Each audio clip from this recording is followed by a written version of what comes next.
الحمد لله الواحد القهار العزيز الغفار مكبر الليل على النهار تبصرة لذوي القلوب والأبصار اما بعد محترم سامعین السلام علیکم ورحمۃ اللہ وبرکاتہ۔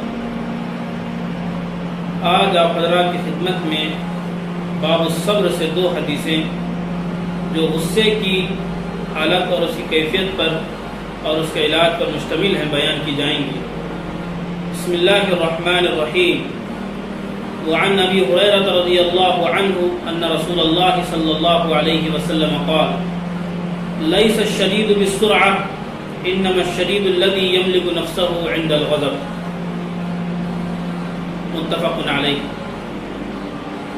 حضرت ابو ہریرہ رضی اللہ عنہ روایت بیان کرتے ہیں کہ نبی پاک صلی اللہ علیہ وسلم نے ارشاد فرمایا، پہلوان وہ نہیں جو پچھاڑ دے، پہلوان وہ ہے جو غصے کے وقت اپنے نفس کو قابو میں رکھے۔ یہ روایت امام بخاری اور امام مسلم نے نقل کی ہے۔ وعن سلیمان بن سرد رضی اللہ عنہ قال كنت جالسا مع النبي صلی اللہ علیہ وسلم ورجلان يستبان واحدهما قد احمر وجهه وانتفخت اوداجه فقال رسول الله صلی اللہ علیہ وسلم انی لأعلم كلمة لو قالها لذهب عنه ما يجد لو قال اعوذ بالله من الشیطان الرجیم ذهب منه ما يجد فقالوا له ان النبي صلی اللہ علیہ وسلم قال تعوذ بالله من الشیطان الرجیم، متفق علیہ۔ حضرت سلیمان بن سرد رضی اللہ عنہ بیان کرتے ہیں کہ میں ایک مرتبہ نبی پاک صلی اللہ علیہ وسلم کے ساتھ بیٹھا ہوا تھا، دو آدمی آپس میں جھگڑا کر رہے تھے، گالی گلوچ کر رہے تھے۔ اس میں سے ایک کا چہرہ سرخ ہو گیا، رگیں پھول گئیں۔ نبی پاک صلی اللہ علیہ وسلم نے بیان فرمایا، ارشاد فرمایا، میں ایک ایسا کلمہ جانتا ہوں اگر وہ بندہ اس کلمے کو پڑھے گا تو اس کا غصہ دور ہو جائے گا، وہ اگر وہ کہے گا اعوذ باللہ من الشیطان الرجیم تو اس کا غصہ چلا جائے گا۔ تو لوگوں نے اس شخص سے کہا کہ نبی پاک صلی اللہ علیہ وسلم نے فرمایا ہے تعوذ باللہ من الشیطان الرجیم کہ اعوذ باللہ پڑھو، تعوذ پڑھو۔ یہ روایت بھی امام بخاری اور امام مسلم رحمہ اللہ نے بیان فرمائی۔ یہ دو روایتیں آپ حضرات کی خدمت میں بیان کی گئی، ان کا ترجمہ ہوا۔ پہلی روایت میں جو بات بیان کی گئی ہے کہ پہلوان وہ نہیں جو پچھاڑ دے، بلکہ پہلوان وہ ہے جو اپنے نفس کو غصے کے وقت قابو میں رکھے۔ اس حدیث پاک میں یہ بتلایا جا رہا ہے جسمانی قوت اور طاقت کا مدار جسمانی قوت اور طاقت پر شجاعت اور بہادری کا مدار نہیں، یعنی بہادری کا اور شجاعت کا مدار جسم کی قوت اور طاقت پر نہیں ہے، بلکہ نفس پر کنٹرول یعنی قوت نفس پر۔ اور قوت نفس پر یہ چیز کب پتہ چلے گی کہ جب آدمی غصے کی اور اشتعال کی کیفیت میں ہوگا، تو اس وقت اس کا بخوبی اندازہ ہوگا کہ آدمی کا اپنے نفس پر کنٹرول ہے یا نہیں۔ اور یہاں پر جو بات بیان کی گئی ہے، قوت نفس کو بہادری کا مدار قرار دیا گیا، کیونکہ جو جسم ہوتا ہے وہ فانی ہوتا ہے اور جو روح ہوتی ہے وہ باقی رہنے والی ہوتی ہے۔ تو ظاہر بات ہے جب ایک باقی رہنے والی چیز ہے اور ایک ختم ہونے والی چیز ہے تو دونوں میں سے ترجیح اس چیز کو دی جائے گی جو باقی رہنے والی ہے۔ تو نفس باقی رہنے والی، روح باقی رہنے والی ہے، تو اس کو ترجیح دیا، اور جو نفس پر کنٹرول رکھنے والا ہے اس کو اصل پہلوان قرار دیا۔ روضۃ الصالحین میں جو اس کتاب کی ریاض الصالحین کی شرح ہے، اس میں تعلیق الصبیح کے نام سے کتاب ہے، اس کے حوالے سے بات بیان کی گئی ہے کہ آدھا عدوک نفس التی بین جنبی، کہ انسان کا سب سے بڑا دشمن اس کا نفس ہے۔ نفس امارہ جس کو کہتے ہیں وہ انسان کا سب سے بڑا دشمن ہے۔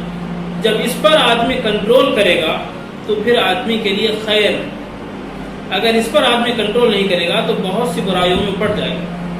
اسی لیے یہاں پر بیان کیا کہ ریسلر پہلوان جو اصل پہلوان ہے وہ وہی ہے کہ جو غصے کے وقت اپنے آپ کو کنٹرول میں رکھے۔ تو اس حدیث میں نبی پاک صلی اللہ علیہ وسلم نے یہ بات بیان فرمائی کہ غصے کی فضیلت سے مراد غصے پر آدمی کنٹرول کرے گا تو اس کی کیا فضیلت ہے، یہاں پر بیان کی کہ اس کو پہلوان کہا گیا، حقیقی پہلوان، صحیح معنوں میں اصلی پہلوان اس کو کہا۔ اب دوسری حدیث جو بیان کی گئی ہے اس حدیث پاک میں نبی پاک صلی اللہ علیہ وسلم نے اس غصے کا علاج بتلایا ہے، کیونکہ جب غصہ آدمی کو آتا ہے تو غصے میں آدمی کو کچھ سمجھ نہیں آ رہا ہوتا ہے۔ In the situation of rage, a man doesn't understand what to do.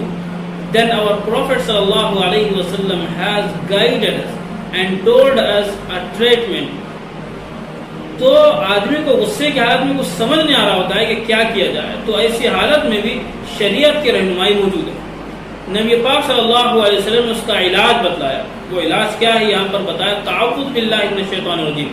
سب سے پہلا کام جو کرنا ہے غصہ آنے کے بعد وہ ہے اعوذ باللہ من الشیطان الرجیم پڑھنا، تعوذ پڑھنا، سب سے پہلا کام۔ اور باتیں کہی گئی کہ آدمی وضو کرے، کیونکہ وضو کرنے سے آدمی کا جسم ٹھنڈا ہو جاتا ہے، اور غصہ یہ گرم کیفیت کی وجہ سے ہوتا ہے اور شیطان کی وجہ سے ہوتا ہے، اور شیطان ظاہر بات ہے آگ سے پیدا کیا گیا، تو وضو کرنے سے وہ آگ ٹھنڈی پڑ جاتی ہے جو آدمی کے اندر لگی ہوئی ہے، یہ بات کہی گئی۔ اور ایک بات یہ کہی گئی ہے کہ غصے کی حالت میں آدمی اپنی حیت کو، اپنی حالت کو چینج کرے، اپنی حالت کو بدلے، اگر کھڑا ہے تو بیٹھ جائے، اگر بیٹھا ہے تو لیٹ جائے، اگر اس سے بات نہیں بن پا رہی تو آدمی اس جگہ کو چھوڑ کر چلا جائے کہیں دوسری جگہ پر، تاکہ وہ غصہ ٹھنڈا ہو۔ تو یہ بات پہلے تو نبی پاک علیہ وسلم نے غصے پر قابو رکھنے کی فضیلت بیان کی، اس کے بعد غصے کا علاج کیا ہے، غصے کا علاج دوسری حدیث میں بیان کیا۔ دوسری بات کہ غصے کی کیفیت ایسی ہوتی ہے کہ آدمی اس میں صحیح فیصلہ نہیں کر پاتا، اسی لیے کہا گیا کہ جب غصہ آدمی کو آئے تو اپنے آپ پر کنٹرول رکھے۔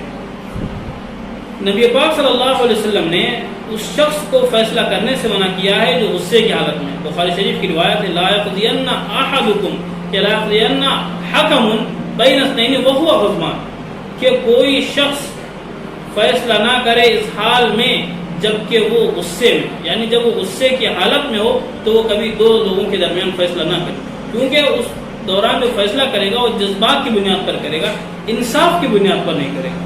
تو اس لیے کہا گیا کہ غصے کی حالت میں کوئی فیصلہ نہ کرے۔ اور دوسری بات یہ ہے کہ ایک اقوال زرین کے اعتبار سے بات کہی جاتی ہے کہ غصے کے وقت کوئی فیصلہ نہ کریں، کیونکہ ابلتے ہوئے پانی میں عکس نظر نہیں آتا۔ تو صحیح بات ہے کہ ابلتے ہوئے پانی میں جس طرح عکس نظر نہیں آتا آدمی کا یا کسی چیز کا، اسی طرح غصے کی حالت میں حقیقت نظر نہیں آ رہی ہوتی ہے، بس آدمی کو ایک دھن چڑھی ہوتی ہے کہ آدمی کسی طرح غصے کو اتارے۔ تو اس سے کیا کیا گیا، منع کیا گیا، ایک بات۔ دوسری اس کے اندر اہم بات یہ ہے کہ غصہ کیوں آتا ہے۔ غصہ آنے کی بہت ساری وجوہات ہیں۔ سب سے پہلی وجہ تو یہ ہے کہ آدمی کی جو طبیعت ہے، آدمی کی طبیعت کے خلاف کوئی کام ہوتا ہے تو پھر آدمی کو اس میں غصہ آ جاتا ہے۔ تو یہاں پر ایک اصول سمجھیں ہم کہ اگر شریعت کا معاملہ ہے تو وہاں پر غصہ ہونا اور اس کے مطابق عمل کرنا یہ درست ہے، اس کی اجازت ہے کہ شریعت کے لیے کوئی غصہ ہو۔ جیسے کہ نبی پاک صلی اللہ علیہ وسلم کے بارے میں آتا ہے کہ آپ نے زندگی بھر اپنی ذات کے لیے کسی سے بدلہ نہیں لیا، کسی سے انتقام نہیں لیا، نہ کسی کو مارا نہ کسی کو ڈانٹا۔ لیکن جب شریعت کی بات آتی اذن انتہک من محارم اللہ، کہ جب اللہ کے محارم کی جب پامالی ہو رہی ہو تو آپ سے سخت غصہ کوئی نہیں ہو سکتا، تو سب سے زیادہ آپ غصہ ہونے والے تھے۔ تو آدمی کا مزاج کے خلاف کوئی کام ہو وہ شریعت کے خلاف نہیں ہے، تو اس میں یہ کہا جا رہا ہے کہ آدمی اس میں اپنے غصے کو برداشت کرے، کنٹرول میں رکھے۔ کیونکہ ہمارے استاد محترم ہیں، اللہ عمر دراز کرے، حضرت مولانا فخر الدین طیب صاحب ندوی دامت برکاتہ، انہوں نے جب ہم کو پڑھایا تھا، صحیح مسلم کو پڑھاتے تھے، انہوں نے ایک بات کہی تھی کہ زندگی میں اگر ایک جملہ یاد رکھو گے تو زندگی پر کہیں بھی نہیں پچھتاؤ گے اور نہیں ٹکراؤ گے۔ وہ جملہ ہے کبھی اپنے مزاج کو شریعت مت بنا۔ بہت صحیح جملہ ہے کہ آدمی جب اپنے مزاج کو شریعت بنائے گا، شریعت بنانے کا مطلب یہ کرے حلال، یہ کرنا حرام، یعنی اپنی ذات سے اگر کوئی چیز کو اس طرح آدمی بنا لے تو پھر آدمی ہر جگہ پچھتائے گا۔ تو اسی لیے اگر کہیں مزاج کے خلاف بات ہوتی ہے تو آدمی اس کو برداشت کرنے کی کوشش کرے۔ شریعت کے خلاف بات ہو رہی ہے، کوئی سرے سے شاعر اللہ کی پامالی ہو رہی ہے تو اس وقت آدمی کو ایکشن لینا چاہیے، لیکن ایک ذاتی معاملات میں زیادہ تر آدمی کو اپنے نفس پر کنٹرول رکھنا چاہیے، جو بات یہاں پر بیان کی گئی۔ اور یہ جو دو حدیث یہاں پر بیان کی گئی ہیں اس کا تعلق غصے سے ہے، لیکن یہ باب صبر کا چل رہا ہے تو اس کا اس سے یہ تعلق ہے کہ یہاں پر بھی آدمی کنٹرول رکھے گا، یہ بھی تو صبر ہے، یہ بھی تو اپنے آپ کو روکنا ہے، کنٹرول کرنا ہے۔ تو اسی لیے اس غصے والی کیفیت کو، اس کی جو حالت ہے، اس کی جو علاج ہے، اس کو بھی نبی پاک صلی اللہ علیہ وسلم نے یہاں پر بیان فرمایا ہے، اور امام نووی رحمۃ اللہ علیہ نے اس کو باب الصبر میں رکھا ہے اس مناسبت سے کہ اس میں بھی صبر کا پہلو پایا جا رہا ہے۔ اور بھی غصے کے تعلق سے 4-5 حدیثیں اور ہے جو انشاءاللہ آپ حضرات کی خدمت میں بیان کی جائیں گی۔ تو آج انہی 2 حدیث پر اکتفا کرتے ہیں۔ وآخر دعوانا ان الحمد للہ رب العالمین۔